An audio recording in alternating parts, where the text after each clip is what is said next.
can't take no loss. I don't even know what it costs. I hit the ground, then it go off. Yeah, hit the ground, then it go off. Yeah, run it. Ooh, I really feel a smile. Xander, kind of a up and down day out there for you. But how would you characterize it?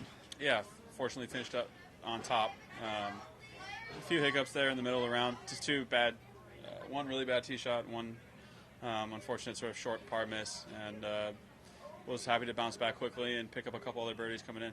When you left the 12th tee or when you went to the 13th tee, what did you kind of tell yourself? Is there anything you kind of? Yeah, 14's a hard hole. If you hit a good drive on 15, the par 5, you can get yourself in a position. And yeah, I mean the greens are so small. You figure if you just kind of stick to your plan and hit greens, you're going to have decent look at birdies.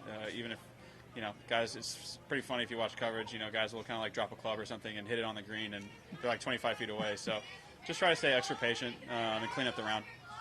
How frustrated were you walking off 4, and how happy were you walking off 5? Yeah, I hit a really bad putt on 4. I don't know if my ball was sitting in a hole or something, but it was pretty weird. Felt uncharacteristic to kind of start a 5-footer that far offline, and it happens. And then, yeah, 5 was, you're just trying to put it in position because the green is, like a little postage stamp, and I got pretty aggressive, and it paid off, and luckily made the putt. You used to chat about Webb Simpson and strokes gain attitude.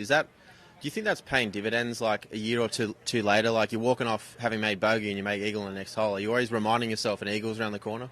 I mean, not eagle, but you always remind yourself that you can pick up shots.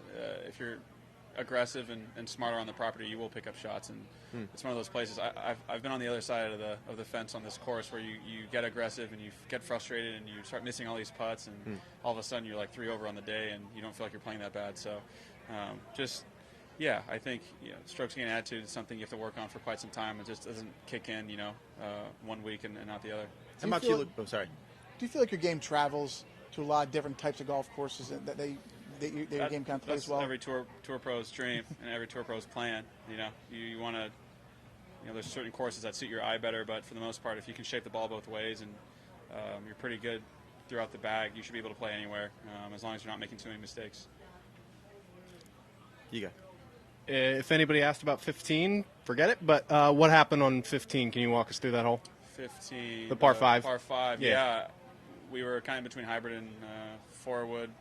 Had about 255 to 250 get over the water, 267 front edge, and we had hybrid in it for a second, and then my caddy just said we just have to hit it over the water. So smoked a 4-wood. I actually hit the gap where you walk to the 16th tee, which is probably a good break, to be honest, because it went so far. I just Andrew, the official, came out and paced it off, 35 or whatever yards from the hole, and then paced it 35 yards off to where I could take a free drop. So that chip was a lot easier than being just over the green, kind of closer towards that walkway.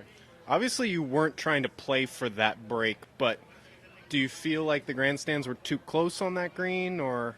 I think you'd see less guys go for it if the grandstands weren't there, because number one is to hit it really high and really far and get over the water. And once you do that, the landing area between the water and the middle of the green is only 20 yards, 15, maybe 15, 20 yards. So realistically, we're not that good. We can't, like hit a low or a high field cut, with a 3-wood and land it perfectly 275. That's not, we're just trying to get over the water first things first. So I think the bleachers are in a good spot. What's the biggest thing you're focusing on this weekend to hopefully continue to have success? Yeah, just recovery. Just recovering. I think it's pretty simple. Most of the guys who played last week are just working on getting enough sleep, doing the right stuff in the gym, and kind of, if you're playing well, just keep doing the same thing. Thanks, guys. Thanks, Adam.